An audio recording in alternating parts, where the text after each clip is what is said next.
موضوع الدرس الأصول الأربعة للفوز في الدارين سورة والعصر تفسير ابن كثير. الحمد لله رب العالمين والصلاة والسلام على أشرف الأنبياء وسيد المرسلين سيدنا محمد وعلى آله وأصحابه أجمعين. اللهم صل على سيدنا محمد وعلى آل سيدنا محمد كما صليت على إبراهيم وعلى آل إبراهيم في العالمين إنك حميد مجيد. أعوذ بالله من الشيطان الرجيم. بسم الله الرحمن الرحيم. والعصر إن الإنسان لفي خسر إلا الذين آمنوا وعملوا الصالحات وتواصوا بالحق وتواصوا بالصبر. سورۃ العصر جو ہے یہ سورت مکیہ ہے اور قرآن مقدس کے اندر جہاں جہاں بھی سورت مکیہ کا ذکر ہوتا ہے اس کا معنی ہے ہجرت سے قبل نازل ہو، چاہے وہ کسی جگہ پر بھی نازل ہو، اور اگر ہجرت کے بعد نازل ہو تو وہ سورت مدنیہ کہلاتی ہیں. ایک مسئلہ عام سمجھ رہے ہیں. ہر سورت کے بعد لکھا ہوتا ہے نا کہ یہ مکی سورت ہے یا مدنی سورت ہے، تو اس کا معنی یہ ہے کہ ہجرت سے پہلے اتری ہیں تو مکی ہیں، اور ہجرت کے بعد اتری ہیں تو وہ مدنی ہیں. تو یہ سورت مبارک جو ہے یہ بھی سورت مکیہ ہے، اور یہ ایسی جامع معنی کامل مکمل سورت ہے کہ امام شافعی رحمت اللہ علیہ فرماتے ہیں کہ اللہ تبارک و تعالی اگر قرآن میں صرف یہی سورت ہی نازل فرما دیتے تو عالم کی ہدایت کے لیے کافی تھی. یعنی یہ اتنی جامع معنی کامل مکمل صورت ہے، اور اس میں بھی اللہ تبارک و تعالی نے قسم کھائی ہے کہ والعصر، مجھے قسم ہے زمانے کی. اور یہ بھی مسئلہ سمجھ لیں کہ مخلوقات کو پہلے تو قسم کھانے سے آدمی کو بچنا چاہیے، قسم نہیں کھانی چاہیے. لیکن اگر ایسے حالات ہیں، مجبوری ہے، قسم کھانی ہے، تو پھر صرف اللہ کی قسم ہو. واللہ باللہ تاللہ، اللہ کی صفات کی، اللہ کی ذات کی قسم ہو. اللہ کے سوا کسی غیر کی قسم کھانا جو ہے وہ چھوٹا موٹا گناہ نہیں، وہ کفر ہے. حضور پاک صلی اللہ علیہ وسلم کی حدیث مبارک ہے کہ من حلف بغیر اسم اللہ فقد کفر. جو شخص اللہ کے نام کے سوا کسی چیز کی قسم کھائے، جیسے ہمارے ہاں جاہل لوگ جو ہیں وہ اپنے پیر کی قسم کھاتے ہیں، مرشد کی قسم کھاتے ہیں، مرشد کے آستان کی قسم کھاتے ہیں، اپنے بچوں کی قسم کھاتے ہیں، اپنے سر کی قسم کھاتے ہیں، آنکھوں کی قسم، یہ سب چیزیں کفر و شرک ہے. لیکن اللہ تبارک و تعالیٰ تو خالق ہے نا. شرک کا اندیشہ مخلوق سے ہوتا ہے، خالق سے تو نہیں ہوتا، وہ تو خالق ہے. تو اس لیے اللہ تبارک و تعالیٰ جس چیز کی بھی قسم کھانا چاہیں، اللہ تبارک و تعالیٰ جو چاہیں اور جیسے قسم کھائیں وہ کھا سکتے ہیں.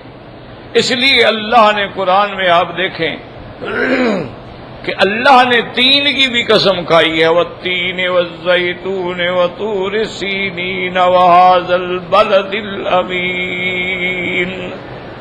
اللہ نے فرمایا مجھے قسم ہے انجیر کی، مجھے قسم ہے زیتون کی، اور مجھے قسم ہے طور سینین کی اور اس بلد امین کی. تو اللہ نے وہاں چار چیزوں کی قسم کھائی ہے. اسی طرح اللہ فرماتے ہیں والنجم اذا ہوا، مجھے قسم ہے اس تارے کی جب وہ ڈوبتا ہے. وہاں اللہ نے تارے کی قسم کھائی ہے. اور اسی طرح اللہ فرماتے ہیں وَالضُّحَىٰ وَاللَّيْلِ إِذَا سَجَىٰ، مجھے قسم ہے اس وقت کی جب دن پوری طرح روشن ہو جاتا ہے، اور مجھے قسم ہے اس وقت کی کہ جب رات اپنے اندھیرے میں سب کو ڈھانپ لیتی ہے. تو اللہ نے دن کی بھی اور رات کی بھی قسم کھائی ہے. اسی طرح اللہ تبارک و تعالی نے فرمایا نون والقلم وما یسطرون، اللہ فرماتی ہیں مجھے قسم ہے قلم کی اور اس سے جو لکھا جاتا ہے. اسی طرح فرماتے ہیں فلا اقسم بمواقع النجوم وانه لقسم لو تعلمون عظیم. اللہ نے فرمایا مجھے منازل نجوم کی قسم ہے. اور اسی طرح اللہ فرماتے ہیں لا اقسم بهذا البلد وانت حل بهذا البلد، محمد مصطفیٰ صلی اللہ علیہ وسلم مجھے اس شہر کی قسم ہے جہاں آپ اترے ہیں. اور اسی طرح اللہ تبارک و تعالی نے فرمایا لا اقسم بیوم القیامت ولا اقسم بالنفس اللوامہ، اللہ فرماتے ہیں مجھے قیامت کے دن کی قسم ہے اور مجھے اس نفس کی قسم ہے جو اپنے آپ کو ملامت کرنے والا ہے، غلطی پہ تنبیہ کرنے والا ہے، غلطی پہ ہدایت کرنے والا ہے. تو اللہ جس چیز کی قسم کھائے ان کی برسی ہے، یاد رکھو. اب یہاں اللہ نے قسم کھائی ہے، فرمایا والعصر، مجھے زمانے کی قسم ہے.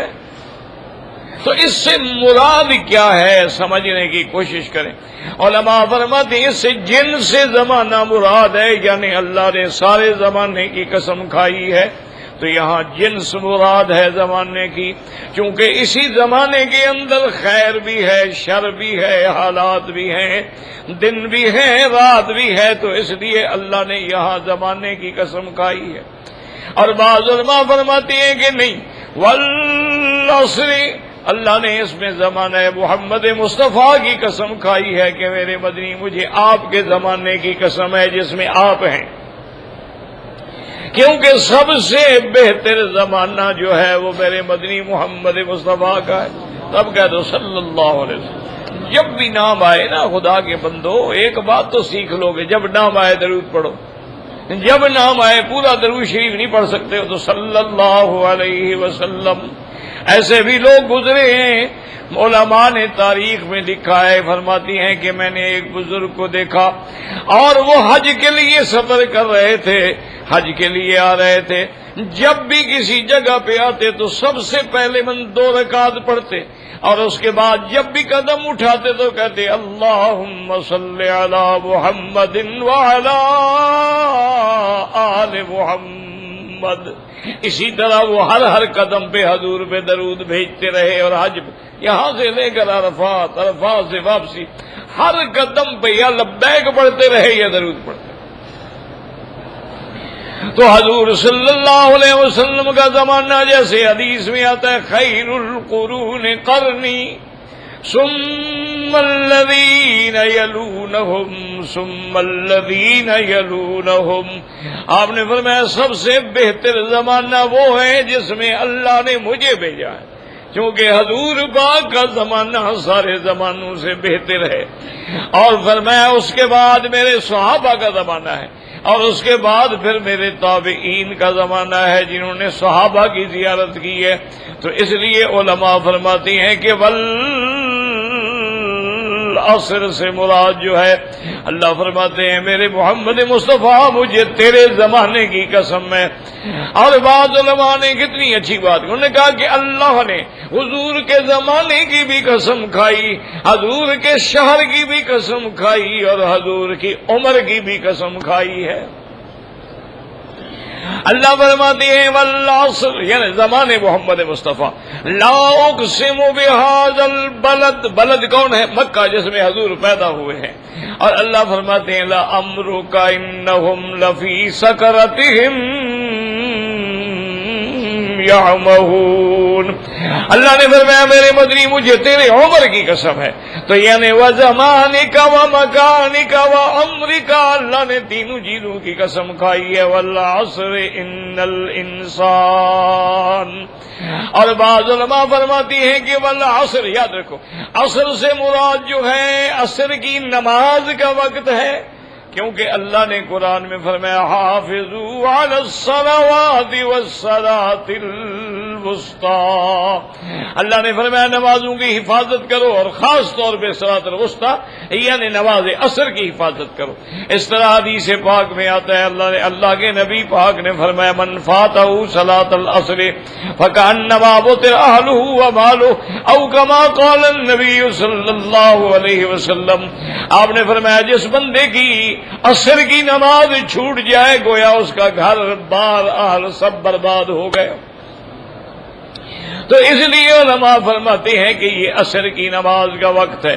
اور اسی طرح یہ بھی موجود ہے قرآن پاک میں کہ جب کوئی اہم معاملہ ہوگا اور کسی سے قسم لینی ہوگی تحبسونہما من بعد الصلاۃ، اس کو عصر کی نماز کے بعد مسجد میں بٹھا کے قسم لی جائے.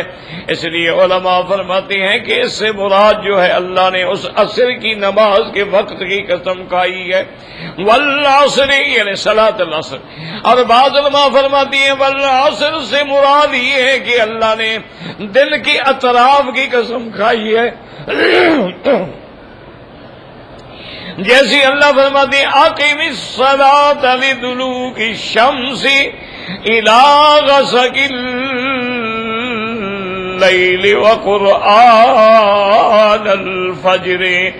اور میرے معزز میرے مکرم حاجیوں، اللہ تبارک و تعالی سے دعا بھی کرو، میں بھی دعا کرتا ہوں اللہ پاک سب آنے والوں کی حاضری منظور فرما لیں.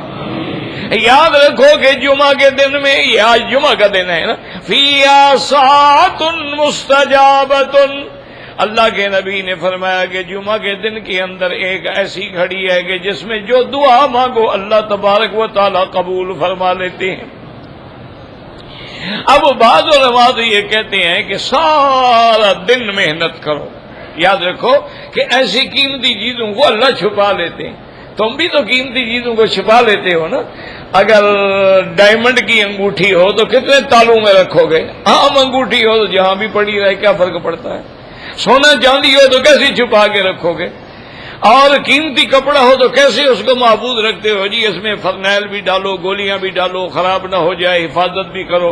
تو اللہ نے بھی قیمتی چیزیں چھپا دی ہیں. لیلۃ القدر ہے چھپا دی ہے، کب ہے اللہ کے سوا کوئی نہیں جانتا. اسی طرح فرمایا ساعۃ مستجابۃ. اس جمعہ کے دن میں ایک ایسی گھڑی اللہ نے رکھی ہے کہ جس میں جو دعا مانگو گے قبول ہوگی.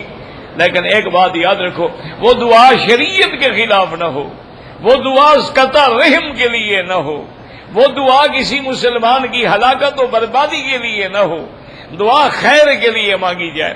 تو بعض علماء فرماتے ہیں کہ جب امام خطبے کے لیے آ کے بیٹھ جاتا ہے اور اذان ہوتی ہے دوسری، اس وقت وہ گھڑی ہوتی. اور بعض علماء نے فرمایا کہ جب امام خطبہ دے رہا ہوتا ہے تو خطبے کے دوران میں جب دو خطبے ہیں نا، ایک خطبہ دے کے بیٹھ جاتے ہیں، اس درمیان کا جو وقفہ ہے اس میں وہ گھڑی ہے. لیکن اکثر علماء، اکثر صلحاء، اکثر محدثین، مجتہدین رحمت اللہ علیہم فرماتے ہیں کہ نہیں، عصر کی نماز سے لے کر مغرب تک کا جو وقت ہے اس کے اندر وہ گھڑی موجود ہے. تو حاجیو کیا مشکل ہے؟ عصر پڑھنے کے لیے آؤ اور بیٹھ جاؤ اللہ کے ذکر میں، اور مغرب تک. اچھا یہ ضروری نہیں ہوتا کہ آدمی صرف دعا دو قسم ہوتی ہے، اچھی طرح سمجھ لیں. ایک دعائے مسئلہ ہوتی ہے کہ ہم نے کہا یا اللہ مجھے فلاں نعمت عطا فرما، مجھے اولاد عطا فرما، میرے بچوں کو صالح بنا، میرے بچیوں کے رشتے آسان فرما، میرے مشکلات. یہ بھی دعا ہے. ایک دعا یہ ہے کہ تم دعا نہیں مانگ رہے ہو لیکن اللہ کا ذکر کر رہے ہو، تو وہ اللہ کا ذکر جو ہوتا ہے، قرآن پڑھ رہے ہو، اللہ کے ذکر میں ہو، تسبیح ہے، تحمید ہے، تقدیس، وہ بھی دعا ہے۔ بلکہ ایک حدیث میں آتا ہے کہ حضور نے فرمایا کہ اللہ تبارک و تعالیٰ فرماتے ہیں کہ جو میرے بندے میرے ذکر میں مشغول ہو جاتے ہیں اور مجھ سے دعا نہیں مانگ سکتے، ان کو میں مانگنے والوں سے بھی بہتر دے دیتا ہوں۔ اور اسی طرح صحیح حدیث ہے، حضور پاک نے فرمایا افضل ما انا قلت والنبیون قبلی لا الہ الا اللہ وحدہ لا شریک لہ لہ الملک ولہ الحمد یحیی ویمیت وہو علی کل شیء قدیر۔ حضور نے فرمایا عرفات کے میدان میں سب سے افضل دعا جو میں نے مانگی، مجھ سے پہلے ہر پیغمبر نے مانگی ہے، اور وہ دعا کیا ہے؟ لا الہ، کہہ دو ایک دفعہ، لا الہ الا اللہ وحدہ لا شریک لہ لہ الملک ولہ الحمد یحیی ویمیت وہو علی کل شیء قدیر۔ حالانکہ یہ ذکر ہے لیکن حضور فرمایا دعا ہے۔ اور اسی طرح بخاری شریف کی حدیث ہے کہ جہاں مجلس میں ذکر ہو رہا ہے، درس ہو رہا ہے، قرآن کا ذکر ہے، حدیث کا ذکر ہے، تبلیغ ہو رہی ہے، اللہ کے دین کی بات ہو رہی ہے، تو اللہ کے خاص فرشتے آسمانوں سے اترتے ہیں، حفتہم الملائکہ، اور ملائکہ آگے پرے بنا کے ان کے اوپر سایہ کر کے کھڑے ہو جاتے، اور ان بندوں پر اللہ سکینہ و اطمینان اتارتے۔ اب جب ملائکہ واپس جاتے ہیں تو اللہ تبارک و تعالیٰ فرماتے ہیں کہ میرے ملائکہ من این جئتم، کہاں سے آئے ہو؟ اللہ اعلم، اللہ تو جانتے ہیں، لیکن یہ بھی تو ایک انداز ہے نا رحمت کا۔ فرماتی ہے کہاں سے آ رہے ہو؟ یا اللہ ہم تو ایسی مجلس سے آ رہے ہیں جہاں تیرا ذکر ہو رہا تھا، جہاں تیرا قرآن تھا، تیرا درس تھا، تیرا ذکر تھا، تیرا فکر تھا، تو سارے بندے تیری یاد کے اندر مشغول تھے۔ تو اللہ فرمائیں گے حل رأونی، انہوں نے مجھے دیکھا ہے؟ فرشتے کہیں گے یا اللہ نہ ہمارا ہوگا، انہوں نے آپ کو نہیں دیکھا لیکن پھر بھی تیرے ذکر میں لگے ہوئے ہیں۔ تو اللہ فرمائیں گے اچھا ملائکہ لو رأونی، اگر وہ مجھے دیکھ لیتے یا اللہ پھر تو اس سے بھی اور زیادہ ذکر کرتے۔ اب اللہ دوسرا سوال پوچھیں گے، فرمائیں گے اچھا وہ بندے کیا مانگ رہے تھے؟ بخاری شریف کی حدیث ہے، تو ملائکہ عرض کریں گے کہ یا اللہ وہ جنت مانگ رہے تھے، آپ بھی مانگ لیں اللہم انی اسألک الجنہ، اللہم انا نسألک الفردوس الاعلی، اللہم انا نسألک رضاک والجنۃ ونعوذ بک من سخطک والنار۔ اللہ فرمائیں گے ملائکہ حل انہم رأوا الجنہ، کیا انہوں نے جنت دیکھی ہے؟ انہوں نے کہا یا اللہ کہاں دیکھی ہے جنت؟ انہوں نے کہا اگر دیکھتے انہیں یا اللہ وہ تو اس سے اور زیادہ شوق سے مانگتے۔ تو اللہ فرمائیں گے اچھا یہ بتلاؤ کسی چیز سے پناہ بھی مانگ رہے تھے؟ انہوں نے کہا ہاں یا اللہ وہ جہنم سے پناہ مانگ رہے تھے۔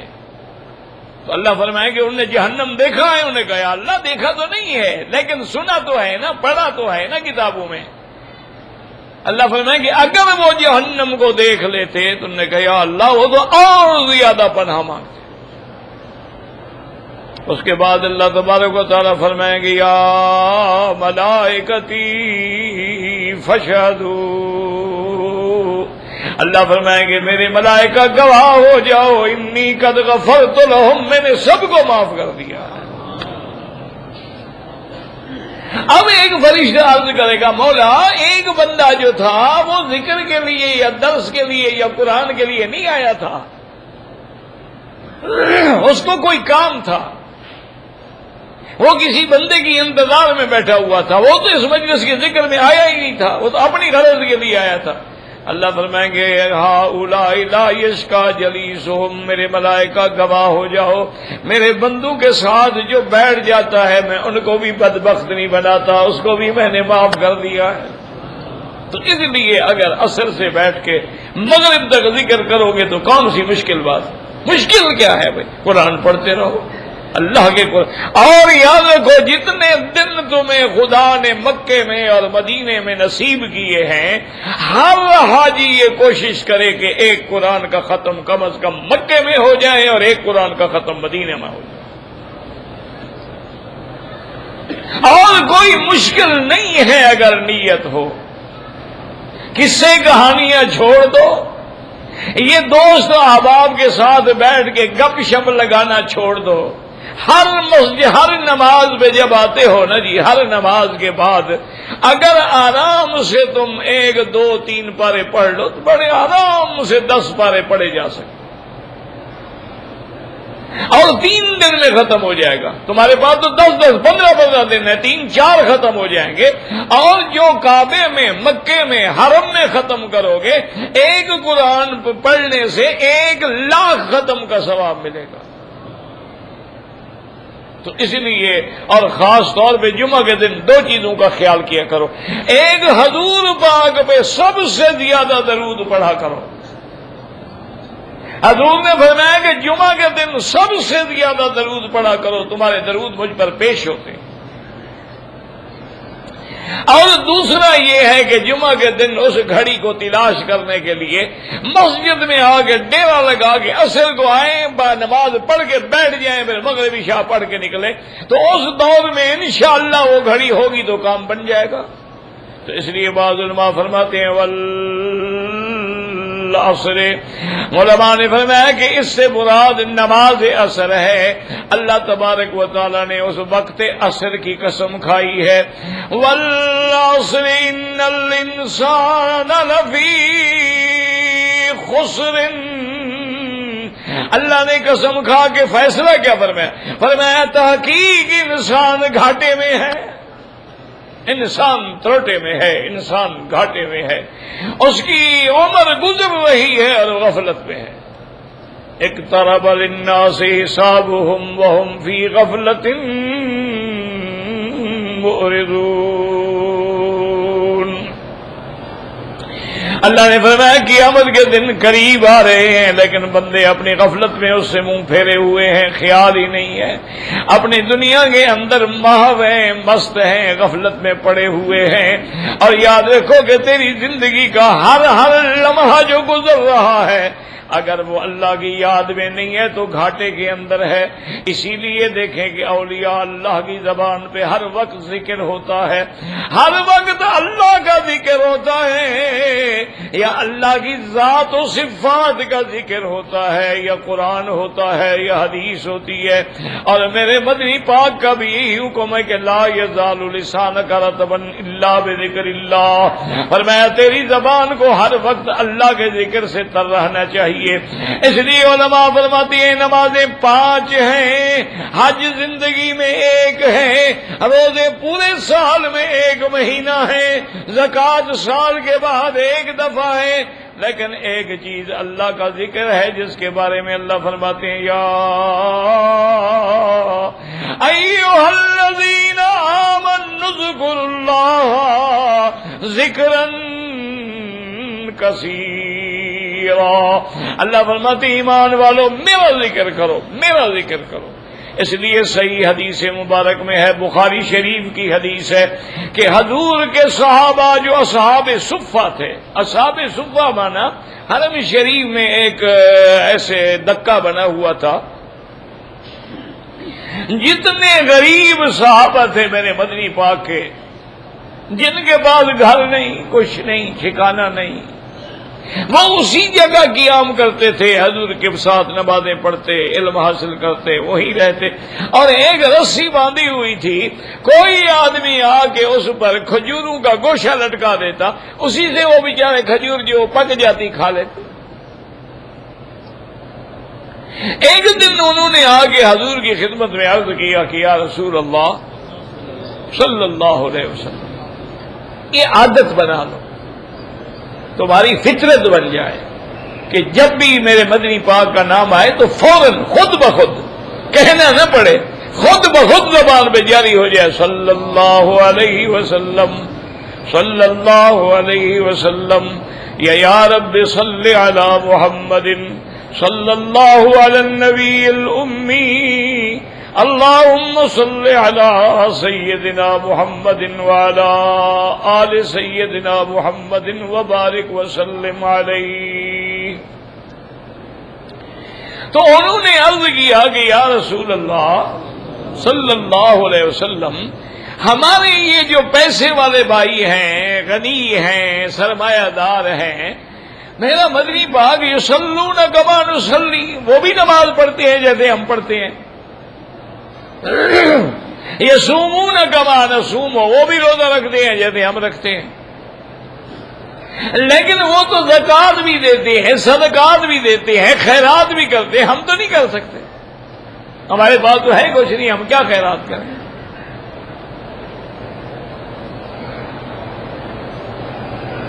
تو حضور پاک نے فرمایا اچھا میں تم کو ایک ایسا عمل بتا دیتا ہوں، اگر وہ تم کرو گے تو سب سے انشاءاللہ سبقت لے جاؤ گے۔ دیکھیں کتنا عمل آسان ہے۔ حضور نے فرمایا کہ ہر نماز کے بعد سبحان اللہ کہہ دو، کوئی حاضر نہیں، سبحان اللہ فرمایا 33 بار، الحمدللہ 33 بار، اللہ اکبر 34 بار، اور ایک حدیث میں ہے ایک دفعہ لا الہ الا اللہ وحدہ لا شریک لہ لہ الملک ولہ الحمد وہو علی کل شیء قدیر۔ حضور نے فرمایا اگر تم یہ پڑھو گے نا تم سب سے سبقت لے جاؤ۔ اسی طرح جنگ خیبر میں، یہ بھی بخاری شریف کی حدیث ہے، جب مال غنیمت مل گیا، اللہ کی رحمت سے فتح ہو گئی، نصرت ہو گئی، مال غنیمت آیا، حضور نے تقسیم کر دیا مجاہدین میں، تو اب ان لوگوں نے یہ کیا کہ بھائی اللہ نے اتنا مال دے دیا، ہم کہاں اٹھا اٹھا کے پھریں گے، انہوں نے بیچنا شروع کر دیا، بھی جو ضرورت نہیں ہے بیچ دو، اور بعض صحابہ نے بے شرا شروع کر دی، کچھ بیچ دیا کچھ لے لیا، کچھ بیچ دیا کچھ لے لیا۔ ایک صحابی حضور کی خدمت میں آئے، انہوں نے کہا کہ یا رسول اللہ صلی اللہ علیہ وسلم آج جو مجھے نفع ہوا ہے نا کسی کو نہیں ہوا ہوگا۔ آپ نے فرمایا کہ انہوں نے کہا رسول اللہ میں چیزیں خریدتا رہا بیچتا رہا خریدتا رہا، 104 اوقیہ چاندی مجھے نفع ہوا ہے، یعنی یہ سمجھو کہ 1 من 20 سیر چاندی۔ حضور نے فرمایا میں تمہیں ایک ایسا عمل نہ بتا دوں جو اس سے بھی زیادہ نفع ہو؟ انہوں نے کہا حضور اس سے زیادہ نفع؟ فرمایا جب بھی فرض نماز پڑھنے کے لیے آؤ نا بعد میں 2 رکعت نفل پڑھ لیا کرو، اس سے بھی زیادہ فائدہ ہو۔ تو اس لیے حضور پاک نے ان فقراء صحابہ، اچھا یہی تسبیحات سیدہ فاطمہ بھی کہلاتی ہیں، سیدہ فاطمہ الزہرا کو بھی حضور نے یہی تسبیحات سکھلائی تھی، سبحان اللہ الحمدللہ اللہ اکبر۔ اور اللہ کی شان دیکھیں کہ اللہ کو یہ ذکر ایسا پسند ہے کہ طواف کے لیے بھی یہی ہے، سبحان اللہ الحمدللہ لا الہ الا اللہ اللہ اکبر وللہ الحمد۔ تو یہی ذکر حضور نے طواف میں بھی فرمایا ہے۔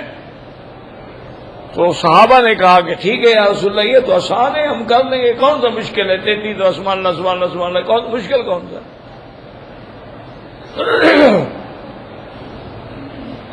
کچھ دنوں کے بعد پھر صحابہ آ گئے، انہوں نے کہا یا رسول اللہ آپ نے جو ہمیں وظیفہ بتلایا تھا نا وہ ان بڑے پیسے والوں کو بھی پتہ لگ گیا ہے، اب انہوں نے بھی پڑھنا شروع کر دیا ہے، تو اب ان کو بھی ہمارے پاس بھی تو وہ وظیفہ آ گیا۔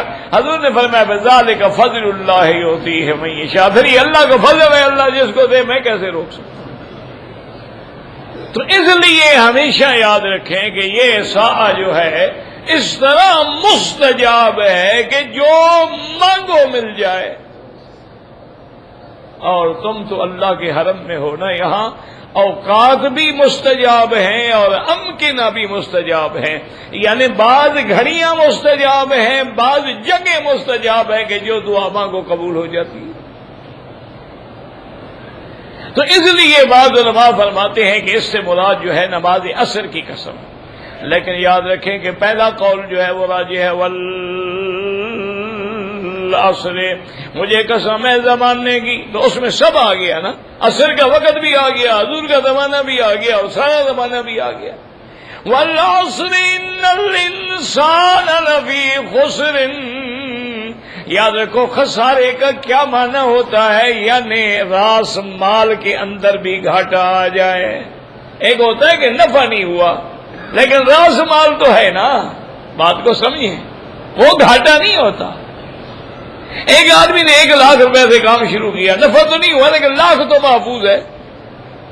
گھاٹا وہ ہے کہ اصل بھی گھٹنا شروع ہو جائے، 1,90,000 ہو گیا، 80 ہو گیا، 70 ہو گیا.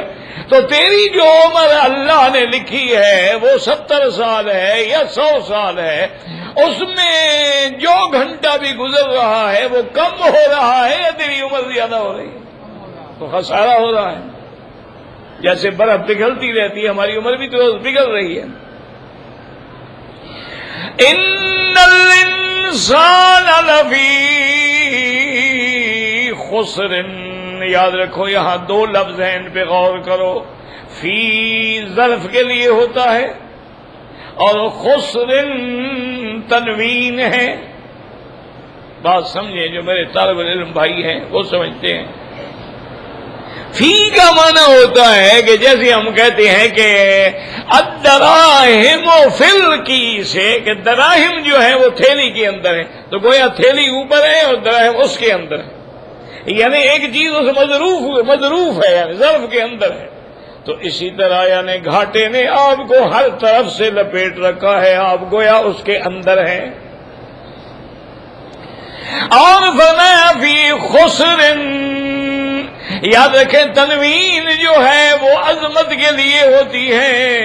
جیسے قرآن میں آتا ہے لولا نزل هذا القرآن على رجل من القريتين عظيم، تو معنی ہے یعنی علی رجل عظیم، تو تنوین تعظیم کے لیے ہوتی ہے.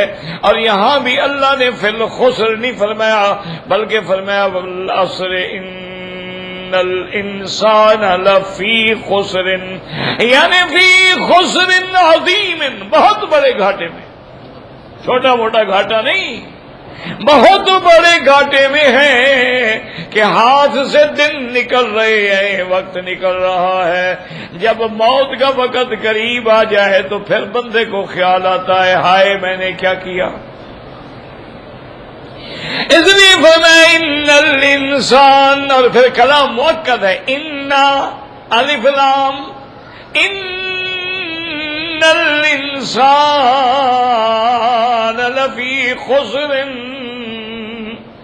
لیکن اللہ نے آگے ہمیں اصول 4 بتا دیے ہیں، 4 اصول بتا دیے ہیں کہ اگر ان 4 پہ عمل کر لو گے تو گھاٹے سے بچ جاؤ گے. وہ 4 اصول کیا؟ فرمایا الا الذین آمنوا، مگر وہ جو ایمان لائے. دوسرا کیا ہے؟ وعملوا الصالحات. 2 وتواصوا بالحق وتواصوا بالصبر. فرمایا یہ 4 اصول ہیں، اگر ان کو پکڑ لو گے، ان پہ عمل کر لو گے تو خسارے سے پھر بچ جاؤ گے. جیسے دوسری جگہ بھی اللہ فرماتے ہیں یا ایھا الذین آمنوا هل ادلکم علی تجارۃ تنجیکم من عذاب علیم. اللہ نے فرمایا ایمان والو میں تمہیں ایسی تجارت بتاؤں جو تمہیں عذاب دردناک سے نکال لے. وہ کیا ہے؟ تؤمنون باللہ ورسولہ وتجاہدون فی سبیل اللہ باموالکم وانفسکم. تو وہاں بھی 4 چیزوں کا ذکر ہے اور یہاں بھی 4 چیزوں کا ذکر. ایمان اور عمل صالح. اور عمل صالح سے کیا مراد ہے کہ وہ عمل جس پہ مہر لگی ہو محمد مصطفیٰ کی. ایک بات یاد رکھ، عمل صالح ہوتا ہی وہی ہے جو سنت کے مطابق. ایاکم ومحدثات الامور کل محدثۃ بدعہ وکل بدعۃ ضلالہ وفی روایۃ کل ضلالۃ فی النار. حضرت نے خبردار دین میں نئی نئی چیزیں نہ بنانا. لاکھ خوبصورت ہو چیز لیکن حضور نے مہر نہیں لگائی. اب دیکھیں حضور پاک نے جمعہ کی 2 رکعت پڑھی ہیں. اگر کوئی 4 رکعت پڑھے نماز ہو جائے گی؟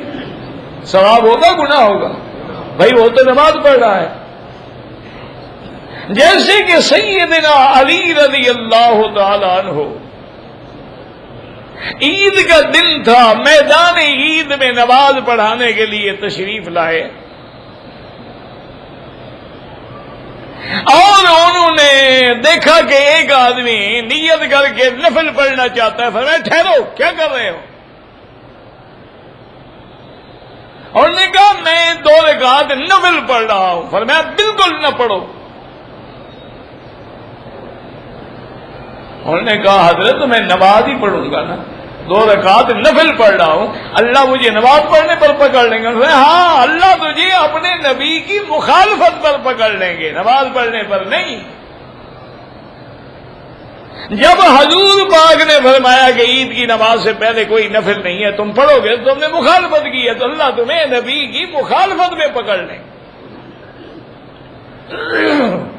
بس 2 چیزیں یاد رکھ لیں تو انشاءاللہ کبھی گمراہ نہیں ہوں گے.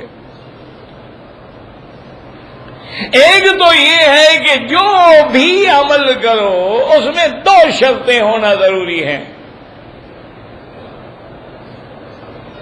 ایک شرط کیا ہے؟ ان یکون خالصا، وہ عمل خالص کس کے لیے ہو؟ ہاں جی، حج کس کے لیے ہو؟ نماز کس کے لیے ہو؟ عبادت کس کے لیے ہو؟ ذکر کس کے لیے ہو؟ طواف کس کے لیے ہو؟ رکوع سجود کس کے لیے ہو؟ صدقہ خیرات کس کے لیے ہو؟ نظر نیاز کس کے لیے ہو؟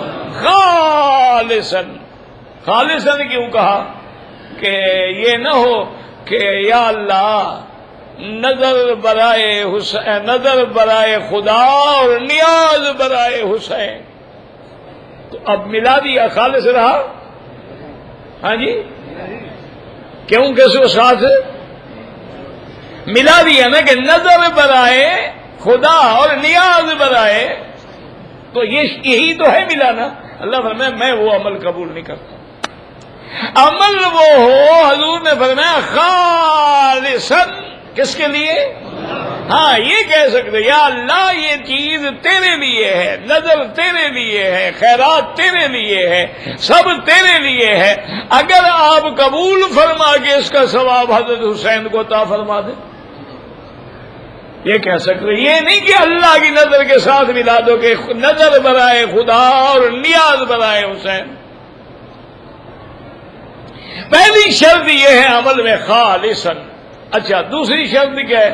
حضور نے فرمایا ثواباً. یاد رکھو پہلی شرط کیا تھی؟ کہہ دو کوئی ڈرو شرط نہیں. خیر میرے ہو یار، تمہارے کام آئیں گی یہ چیزیں. اپنے ملک میں تو تم سیاست کے عذاب میں پڑے ہوئے ہو نا. نہ دین ہے، نہ شریعت ہے، نہ حدیث ہے، نہ قرآن ہے. کوئی ایک مولوی بھی نہیں جو جمعہ کے دن کھڑے ہو کے لوگوں کو وضو کے مسئلے بتلا دے. اللہ ہدایت دے.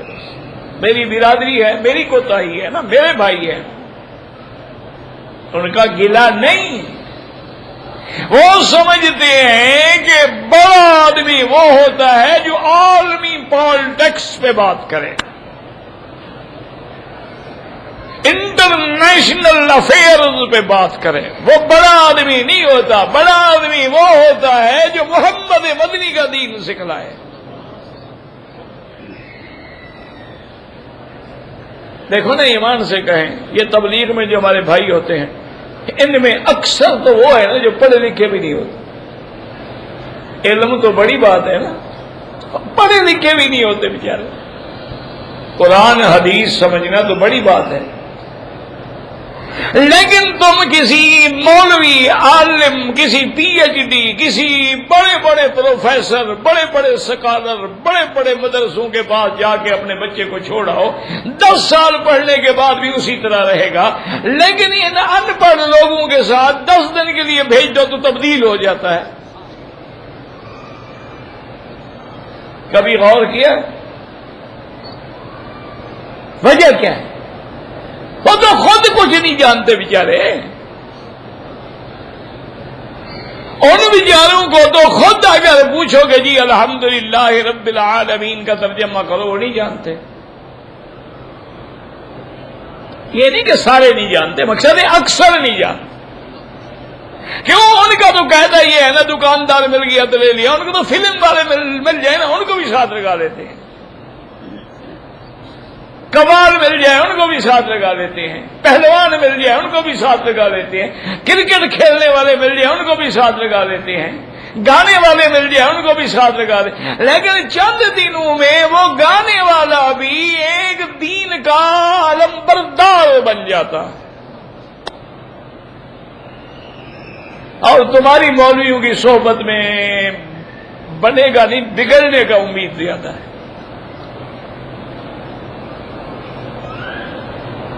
تمہارے کالجوں میں، یونیورسٹیوں کی تو خیر بات چھوڑو نا جی، وہ تو انگریز پیدا کریں گے نا. وہ تو تعلیم بھی انگریز کی ہے. جیسے اکبر الہ آبادی نے کہا تھا نا کہ اولاد سے کیسے بو آئے ماں باپ کے اتوار کی، دودھ ہے ڈبے کا اور تعلیم ہے سرکار کی. ان کا تو قصور ہی کوئی نہیں نا. وہ تو بیچارے پیدا ہوئے اور جناب نرسری سے لے کر پی ایچ ڈی کرنے تک انگریزی سکولوں میں اور انگریزی اداروں میں اور انگریزی کتابوں میں اور انگریزی مفکر اور انگریزی لیکچرر اور انگریزی اسکالر کی کتابیں پڑھتے رہے. ان بیچاروں کا کیا قصور ہے؟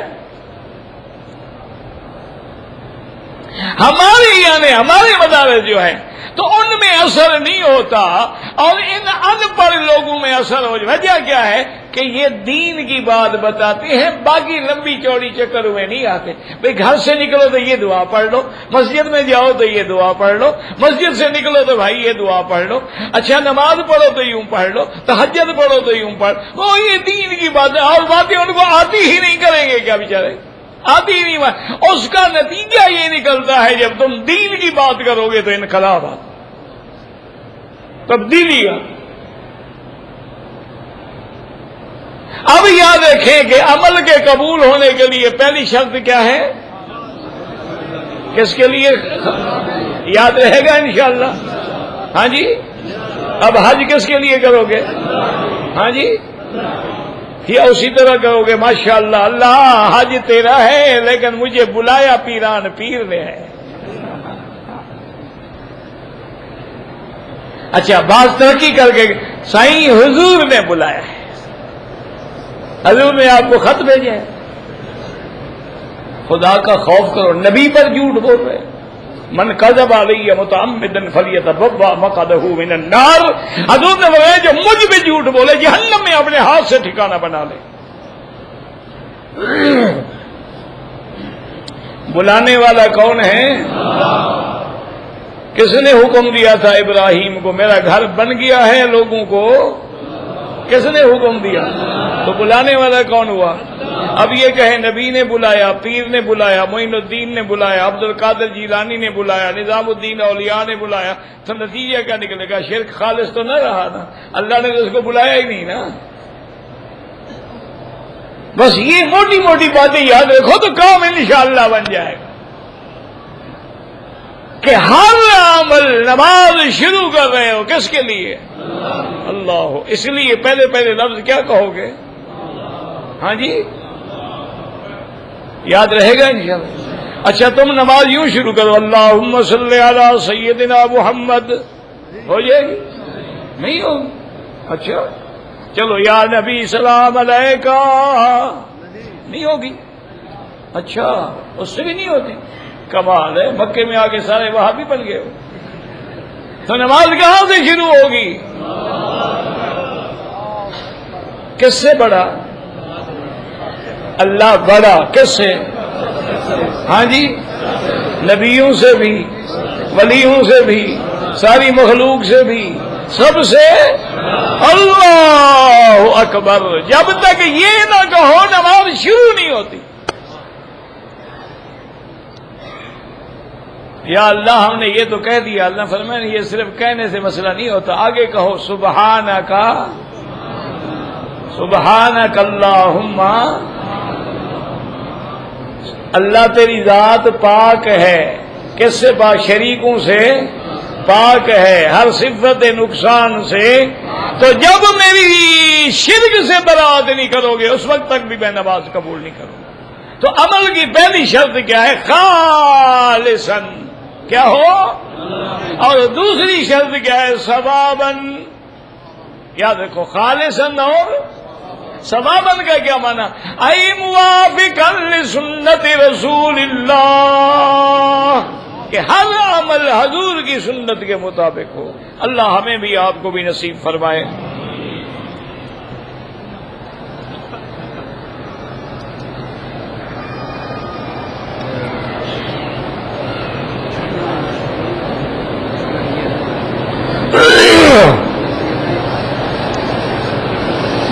میرا والد ہے، بوڑھا ہے، لیکن نماز تو پڑھتے ہیں، اس کے لیے عمرہ بالکل کر سکتے ہو، پوچھنے کی ضرورت ہی نہیں، ماں باپ کے لیے کرو۔ بہرحال صرف کعبے کا فوٹو جائز ہے، بندوں کا نہ ہو۔ زوال کا معنی ہوتا ہے سورج کا ڈھل جانا، پھر ختم ہو گیا زوال۔ جب سورج سر پہ ہو استوا ہے، ڈھل گیا زوال شروع ہو گیا۔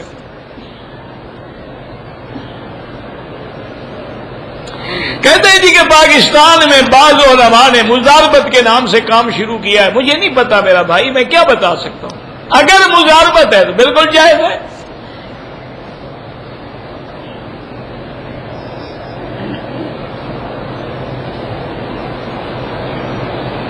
میں نے منت مانی تھی کہ میرا بیٹا بیمار ہے، شفا ہو تو عمرہ کروں گا، تو الحمدللہ آپ نے عمرہ کر لیا، اللہ نصیب کر لیا۔ مزید کرنا چاہو کر لو۔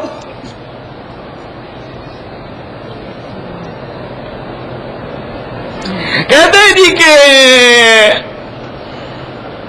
ایک عمل میں کوئی کیا کہتا ہے، کوئی کیا کہتا ہے، یہ بالکل جھوٹ کہہ رہے ہو، تمہارے دماغ میں فتنہ ہے۔ جو بھی کہتا ہے اگر حدیث کے مطابق ہے تو بالکل ٹھیک ہے۔ اب حرم کے 100 دروازہ ہے، جدھر سے بھی آؤ کہاں آ رہے ہو؟ تو تمام ائمہ جو ہیں وہ حدیث کے پابند ہیں، تمہارے دماغ میں فتنہ ہے۔ اور علماء کی تقلید نہ کرو تو کرو گے کیا؟ فَاسْأَلُوا أَهْلَ الذِّكْرِ إِن كُنتُمْ لَا تَعْلَمُونَ، علم نہ ہو تو لازم پوچھنا پڑے گا۔ صحابہ بھی یہ تقلید کرتے تھے، مکے والے حضرت ابن عباس کی، مدینے والے زید ابن ثابت کی، کوفے والے عبداللہ ابن مسعود کی۔ وہ تو تقلید آباء یعنی قرآن کے مقابلے پہ تقلید نہ کرو، حدیث رسول کے مقابلے پہ تقلید نہ کرو، ورنہ آخر تم جو کہتے ہو یہ حدیث صحیح ہے، کیوں جی؟ بخاری شریف نے کہا، تو تقلید تو ہو گئی وہاں بخاری کی، اور کیا ہوتا ہے؟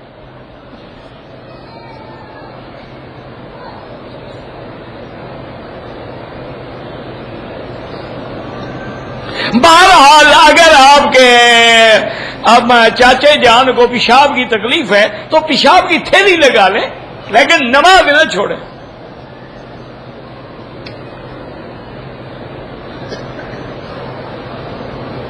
جہاز میں جو ٹشو پیپر دیا گیا تھا، اگر دونوں ہاتھ صاف کیے ہیں اور فوراً نہیں دھوئے تو دم پڑ گئی۔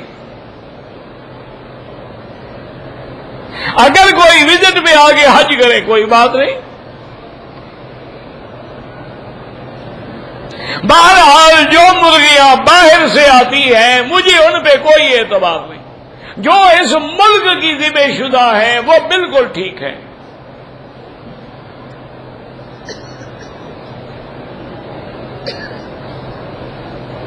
جماعت اسلامی کے عقیدے کے بارے میں حضرت یوسف لدھیانوی رہتا ہوں، ان کی کتاب پڑھ لو، پھر مجھ سے پوچھنے کی کیا ضرورت ہے، بہت بڑے بزرگ تھے، فوت ہو گئے۔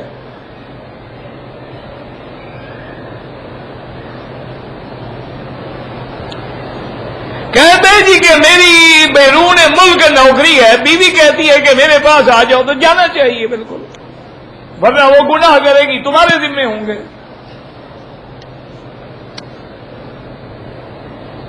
والدین کے لیے عمرہ ہو سکتا ہے۔ جو لوگ عمرہ کر کے جا رہے ہیں مدینہ شریف، اب وہ قران نہیں کر سکتے، ان کا تمتع ہی رہے گا۔ قران ہوتا ہے اپنے ملک سے آتے ہوئے میقات سے دونوں چیزوں کا احرام کٹھے باندھے، وہ تو اب عمرہ کر چکے، احرام کھول دیا۔ طواف زیارت جو ہے احرام کھول کے اپنے کپڑوں میں کرنا بہتر ہے، کیونکہ حضور پاک نے مینا میں ہی احرام کھول دیا، حجامت کرا لی، احرام کھولا، غسل فرمایا، خوشبو لگائی، کپڑے پہنے، پھر طواف زیارت پہ آئے۔ اگر احرام کی حالت میں وضو کرتے ہوئے دانتوں سے خون نکل آئے کچھ نہیں ہوتا، اس میں عمرے کا کیا تعلق ہے؟ ویسے چوٹ لگ جائے، خون نکل آئے، کیا ہو گیا؟ ایک مشت داڑھی رکھنا چاہیے۔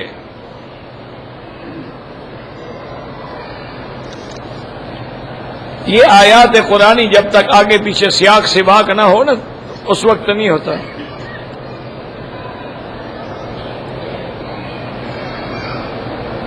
اگر امام شافی کے مسلک پر، وہ کہتا ہے میں شافی ہوں، تو شافی مسلک پر اگر ہاتھ عورت کے بدن کو لگ جائے تو وضو ٹوٹ جاتا ہے، لہذا اسی لیے وہ دستانے چڑھا دیتی ہے۔ آپ بھی دستانے رکھ لیں، کوئی فرق نہیں پڑتا اگر شافی ہیں۔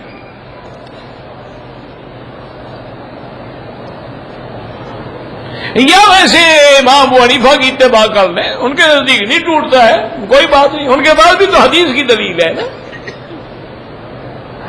امام کے پیچھے جو فاتحہ پڑھتے ہیں ان کو کچھ نہ کہو، اور جو نہیں پڑھتے ان کو بھی کچھ نہ کہو، دونوں کے بعد حدیث رسول اللہ ہے۔ جیرانہ سے عمرہ کریں تمہاری مرضی ہے، نفلی عبادت ہے۔ ہر طواف کے بعد 2 رکعت پڑھنا واجب ہے، نفل نہیں ہے، یہ لازم ہے۔ امام ابو حنیفہ رحمت اللہ علیہ کے نزدیک واجب الطواف ہے، باقی ائمہ کے نزدیک سنت ہے، نفل تو تم نے بنا رکھا ہے۔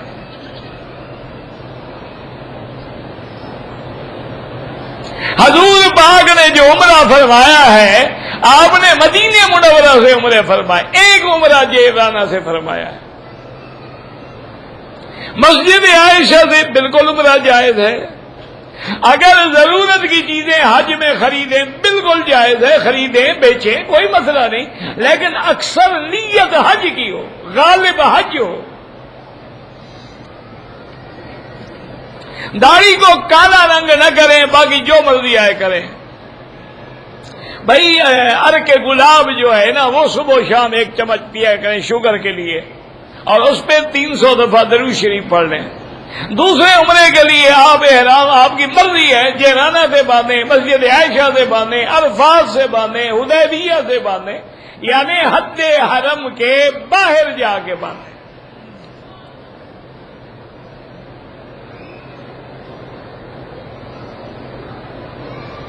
بہرحال زمزم کا پانی کھڑے ہو کر پینے میں کوئی گناہ نہیں ہے، یعنی باقی پانی کھڑے ہو کے پینا منع ہے، لیکن زمزم کھڑے ہو کے پیو تو منع نہیں ہے، افضل ہے کہ بیٹھ کے پیے۔ حضور پاک نے جو کھڑے ہو کے پیا ہے وہاں بیٹھنے کی جگہ ہی نہیں تھی، حضور کنویں پہ کھڑے تھے۔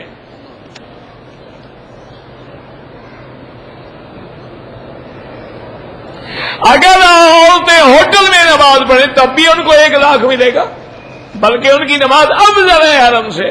لیکن اگر چند عورتیں ہیں، اکیلی عورتوں کو ہوٹل میں کبھی نہیں چھوڑنا.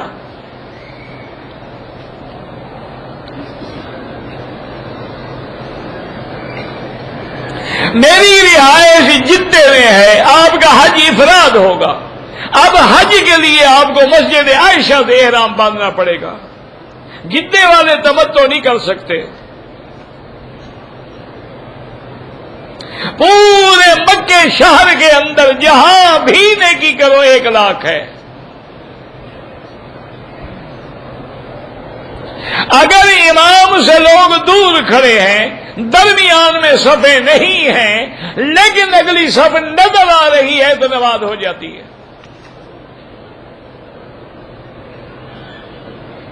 میں نے حج کیا تھا لیکن طواف زیارت بھی کر لیا، صفا مروا نہیں دوڑا تھا. 1 بکری دم ادا کر دیں.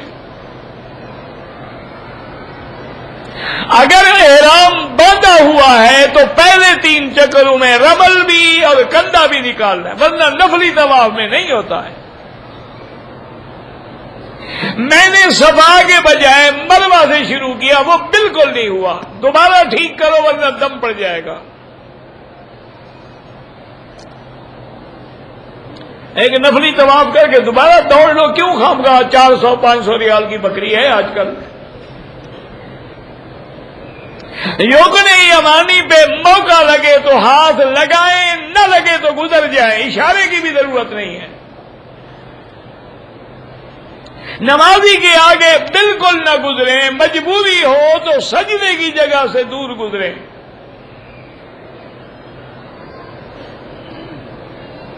اگر عصر کے درمیان، عصر کے بعد ہم طواف کے 2 رکعت پڑھیں، افضل یہ ہے کہ مغرب کے بعد پڑھو. اگر کسی نے پڑھ لی ہے تو کوئی کفر اسلام کی جنگ نہیں ہے. اسی طرح فجر کے بعد. اگر ہمارا قیام 22 دن ہے تو بہرحال اگر آپ 15 دن مکے میں رہیں گے نماز پوری پڑھیں گے.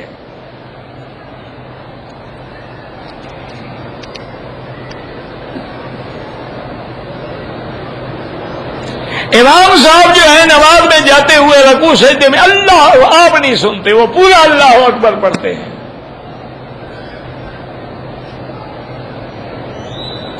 بہرحال حجر اسود میں دھکے لگتے ہیں تو نہ جائیں نا دھکے دینے، دور سے اللہ اکبر کر لیں. دھکے دینے تو تم جا رہے ہو نا. جو لوگ مکے میں رہتے ہیں حج کا احرام اپنے گھر سے باندھ کے جائیں گے. عمرے کے لیے گھر سے نہیں احرام باندھا جاتا، باہر جانا ضروری ہے.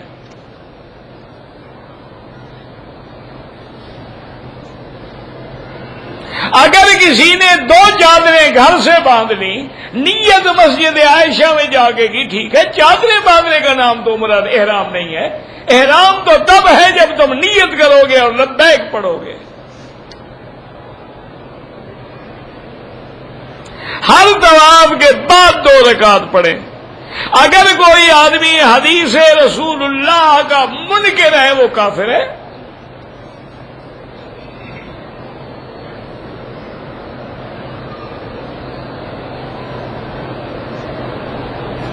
بہرحال یہ ہے کہ میوزک سننا حرام ہے. طواف زیارت کے بعد حج کی صفا مروا دوڑنی ہوگی. طواف الوداع کے بعد صفا نہیں ہوتی.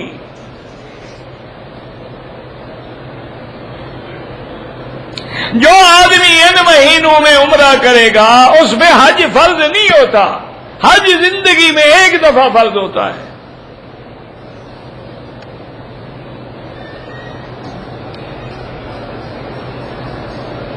مدینے سے واپسی پر قران نہیں ہو سکتا. آپ تمتع کر چکے ہیں.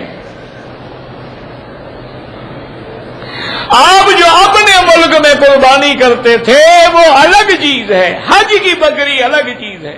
وہ اپنے ملک میں کر دو، حج کی بکری یہاں کرو.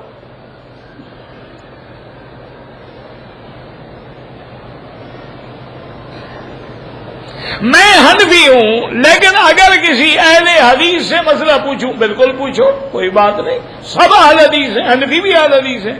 کون ہے دنیا میں جو حدیث کا منکر ہے؟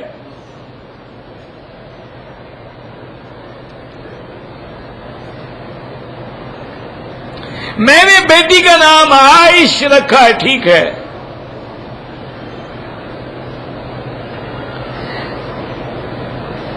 کسی دوسرے کی جوتی نہ پہنے، عورت جنازہ پڑھ سکتی ہے، والد بہت ہو گئے، ان کے لیے عمرہ کر سکتے ہو، عمرہ کی حالت میں کندھا نکالنا بھول گیا، کوئی جرمانہ نہیں۔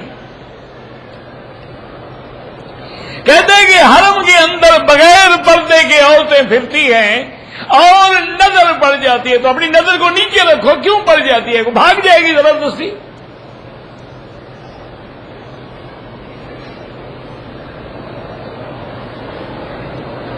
اگر حج میں مکے میں رہنے والا، حج افراد کرنے والا، اس کے بعد ٹائم ہی اتنا ہے کہ احرام باندھ کے وہ سیدھا عرفات چلا جائے، جائز ہے؟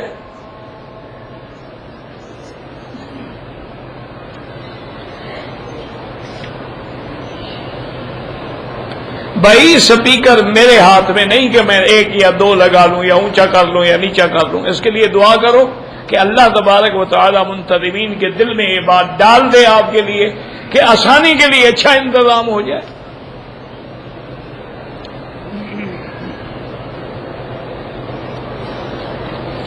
اگر آدمی حج سے 2 دن پہلے ریاض سے آتا ہے، احرام میقات سے باندھے گا۔ کسی رشتہ دار کے لیے عمرہ طواف نہیں ہوتا ہے اگر زندہ ہے۔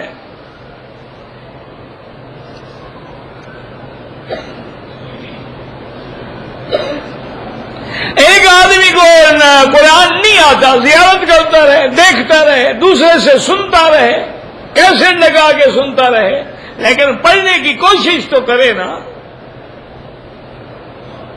نمازی کے آگے بالکل نہ گزرے۔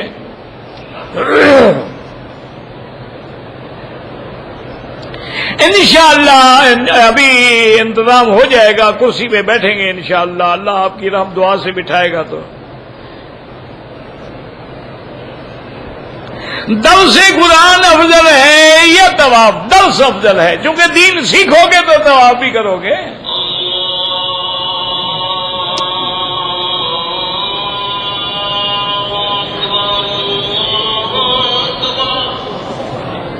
پھر یہی کر لیتے ہیں، اور کیا کریں، کیونکہ انہوں نے ابھی جگہ تو نہیں بدلی نا۔